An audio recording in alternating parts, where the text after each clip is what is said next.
कार्यक्रम हवा महल।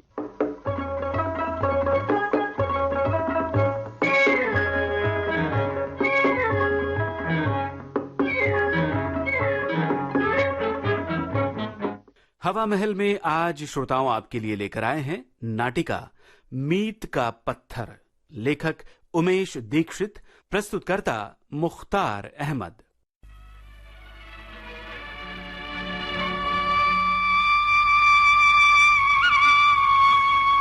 देखो तोशा, मुझे जब तक तुम दिखाई नहीं देती तो ऐसा लगता है कि क्या कहूँ। मैं समझ गई क्या कहना चाहते हो तुम। क्या समझ गई मेरे बिना बताए ही?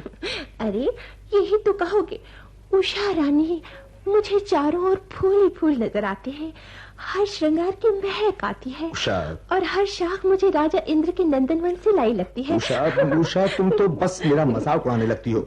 सच कहता हूँ, लोगों का ख्याल है कि औरत आदमी से ज्यादा भावुक होती है, लेकिन मैं तो कहता हूँ कि आदमी बुनियादी तौर पर बेहद भावुक होता है। मुझे उन दिनों की याद आती है जब हमारी तुम्हारी शादी नहीं हुई थी और तुम मुझे देखने को कितनी व्याकुल रहा करती थी। क्या मतलब? गोया कि आप देखो अब तुम सीरियस हो रही हो। तो आप नॉन सीरियसली कह रहे हैं? तो फिर कहने के पहले बता दिया करो कि कब तक तुम नाटक के मूड में हो और कब। उषा, मुझे याद है वो शामें जो मैंने तुम्हारे घर के सामने लेफ्ट राइट करते हुए गुजारी है, और तुम्हारी एक झलक देखने के लिए मैंने कितने पीरियड मिस किए हैं, पापा की कितनी डांटें सही हैं। और शेखर, सचमुच मैं जब उन दिनों की याद करती हूँ तो बरबस ही मेरी आंखों में आंसू भर आते हैं। तुम हमारे घर जब पहली बार मेरे मास्टर बनकर आए और फिर सचमुच मास्टर बन गए, समझ नहीं पड़ता ये सब इतने दिनों में कैसे हो गया। शुक्र है खुदा का कि मैं इस मास्टर में कामयाब रहा, और बजाय इसके कि प्रमोशन तुम्हें मिलता, मैं खुद ही अपना दर्जा बढ़ा बैठा। मैं सचमुच अपने को खुशनसीब समझता हूँ। वो कैसे? तुम्हें पता नहीं रानी, प्रेम कितना बड़ा जुआ है। ट्रेल तो कभी कभारी फंसती है, अक्सर बदरंगी पास आते हैं। अब तुम ही देखो ना, एक साहब हैं, एक साहिबा हैं। मैं जरा रूपक में बात कहूंगा। हाँ, दोनों को आपस में बेहद प्यार है। मेरा मतलब समझ गई ना? हाँ, तो वो जनाब दिलो जान से निसार हैं एक दूसरे पर। दोनों ने शहर के बाहर किले के खंडरों में जिंदगी भर साथ निभाने की कस्में खाई, और मनचाही न होने पर जान देने तक के इरादे पक्के कर लिए। और फिर एक दिन उन साहिबा की एक दोस्त तशरीफ लाती है इन साहब के पास। साथ में एक खत है, एक निहायत रंगीन रुमाल में लिपटा हुआ। खत का मजमून है, मेरी अच्छी बहन, मेरा एक काम करना, शंकर से कहना कि दुनिया में हजारों मुझसे हसीन लड़कियां हैं, मुझे भुला दें, मैं उनकी न हो सकी। मेरी शादी अगले महीने हो रही है, उनसे कहना मुझे भूल जाएं। अलविदा। Very sad. वाह, तुमने तो कह दिया वेरी सैड, और हो गया। अरे उस बेचारे का तो पटरा उलट गया, लेकिन मेरा पासा ठीक पड़ा। अच्छा, तो ये बात है।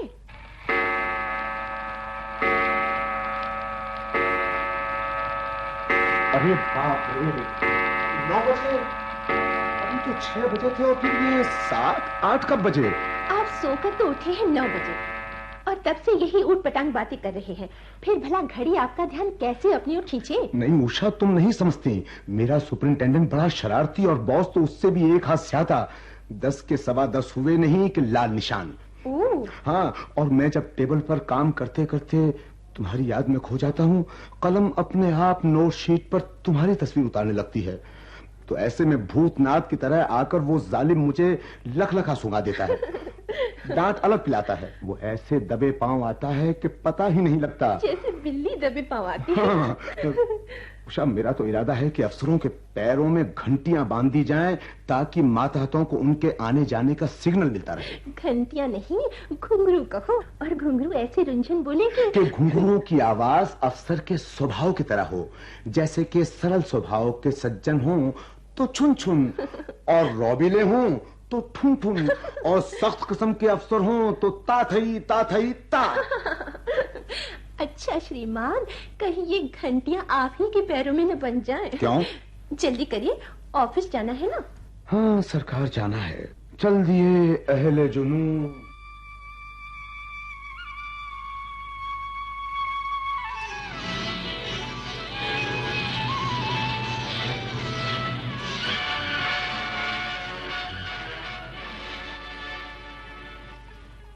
अरे कहाँ हो? कितनी देर से चीख रहा हूँ, कोई सुनता ही नहीं, सब बहरे हो गए हैं।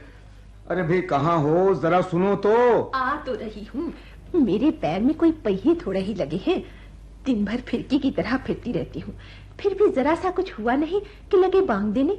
कहाँ हो, सुनती हो कि नहीं? शांत हो महारानी, मेरा मतलब आपको नाराज करना कतई नहीं है। मैं तो जरा अपने कोट के लिए आपसे पूछ रहा था। क्यों, कोट को क्या हुआ? आप ही देखिए ना, लगता है मेरी शादी के बाद इसे किसी घड़े में रख दिया गया था, शायद हिस्टोरिकल मॉन्यूमेंट समझकर, और आज इसकी गत उस वापस आए हुए खत की तरह हो गई है जैसे पोस्टमैन की अनथक कोशिश के बाद भी उसके पाने वाले का पता निशान न मिला हो। तो क्या हुआ, दो चार ही तो शिकने हैं, पहनने से ठीक हो जाएगी। और फिर ऑफिस में देखता ही कौन है? ओहो, मैं पूछता हूँ कि आखिर इसकी ये गत हुई कैसे? नाराज क्यों होते हो? मुन्ना इससे जरा खेल रहा था। ओह, कोट भी कोई खेलने की चीज है? और फिर उसने इसे पा कैसे लिया? मैंने तो इसे खूंटी पे टांग दिया था। उसने मेज पर चढ़ के उतार लिया होगा। तुम्हारे बच्चे भी तो बड़े शैतान हो गए हैं। अच्छा, तो अब मुन्ने मुन्नी मेरे कपड़ों से खेलने भी लगे। चलो शेखर बाबू, हो गई तुम्हारी छुट्टी। अरे ये मेरा रुमाल किसने गंदा कर दिया? उषा, ये घर में सब क्या मचा रखा है? मैं तो समझ नहीं पाता हूँ कि आखिर इस घर को हो क्या गया है। बेकार पे चीखो मत, मुन्नी ने मुंह पोंछा होगा। मेरे रुमाल से मुंह क्यों पोंछा? रुमाल इसीलिए तो होता है कि उनसे हाथ मुंह पोंछा जाए। और फिर बच्चे बच्चे ठहरे, उनमें तुम्हारी जैसी समझ कहाँ। अरे भाई, मैं कब मना करता हूँ कि रुमाल काम में न लाओ। तौली आखिर किस लिए है? मैंने कल ही खरीदा था। तुमने बच्चों को सर पे चढ़ा रखा है सच। चलो सिग्नल हो गया भाई, मैं तो चला। पर आज तो तुमने 2 घंटे की छुट्टी ली है ना? अरे तो उससे क्या हुआ, 12 बजे तो पहुंचना ही है, फिर इतना लंबा रास्ता। मैं सोच रहा था कि आज स्टेटमेंट्स पूरे कर लूंगा, 2 दिन देर से गया हूँ। सुपरिंटेंडेंट साहब रोज भी करते हैं।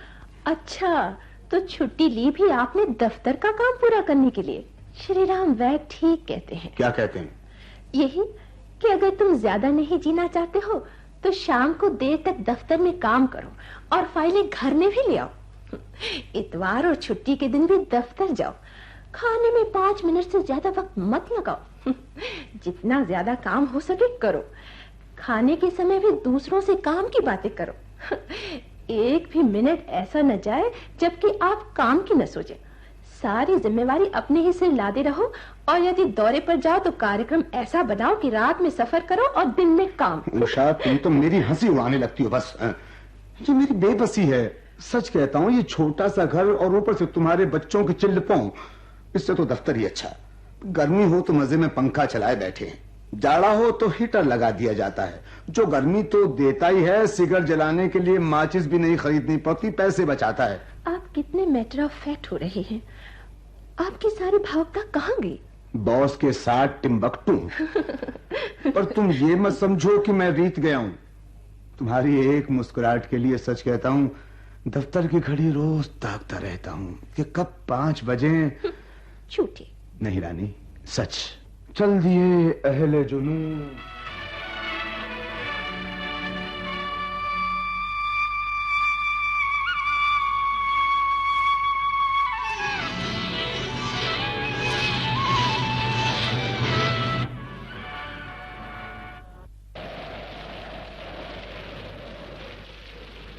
मुन्ना चला गया ट्रेनिंग पर और रचना चली गई अपनी ससुराल। लगता है अब घर में कुछ काम नहीं। वे हैं तो रिटायर होने के बाद मेरी ही तरह बेकार। दिन भर बैठे बैठे उनका भी वक्त नहीं कटता। कहाँ हो भाई? जरा मेरा चश्मा तो लाना, जरा अखबार पर एक नजर डाल लूं, तो फिर चलें जरा जज साहब के यहाँ हो आए। अरे तुम भी कैसे भुलक्कड़ हो। चश्मा आंखों पर है और आप है कि सारा घर तलाश कर रहे हैं।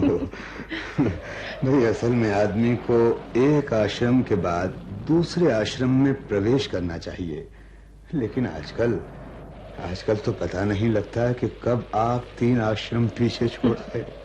बूढ़े हो गए पर तुम्हारी आदतें नहीं गई। और देखो, कल मुन्ने की चिट्ठी आई थी। आबू में उसकी ट्रेनिंग ठीक चल रही है। अब जल्दी ही उसकी पोस्टिंग हो जाएगी, पर यह जाड़े के दिन पता नहीं कैसे रहता होगा। बड़ा लापरवाह है। तुम अपनी तो फिक्र करो, कोट के कॉलर तक बटन लगा लो। हवा लग गई तो फिर खांसी उठेगी। और हाँ, देखो, तुम अपनी दवा रोज नहीं खाते। ओ, तुम खुद अपनी कितनी हिफाजत रखती हो? देखो, ज्यादा जोर से मत हंसो, तुम्हारी सांस उखड़ जाएगी। और हाँ, जज साहब के यहाँ जाना क्या जरूरी है? कोई जरूरी नहीं। अरे उषा, याद आया, आज क्या तारीख है? 29 तारीख है ना? हाँ, आज 29 तारीख है। आज तुम नन्ही से गुड़िया बनकर चलो, सजी सजाई छम छम करती हटो भी, दुल्हन बनकर 30 साल, एक युग बीत गया। इस लंबे समय में मैंने कभी अपने को अकेला नहीं पाया। मैं तुम पर कितना निर्भर हो गया हूं। शादी को इतने साल हो गए और एक दिन ऐसा नहीं आया कि मैंने ये महसूस किया हो कि तुमसे शादी करके मैं घाटे में रहा। कितना भाग्यशाली हूं मैं, मुझे कहीं पछताना नहीं पड़ा।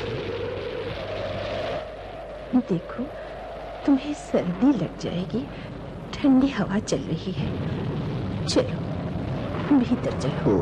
हो, तुमने तो मुझे बिल्कुल बच्चा समझ रखा है। बच्चे और बूढ़े में फर्क नहीं होता। चलो, मान लिया।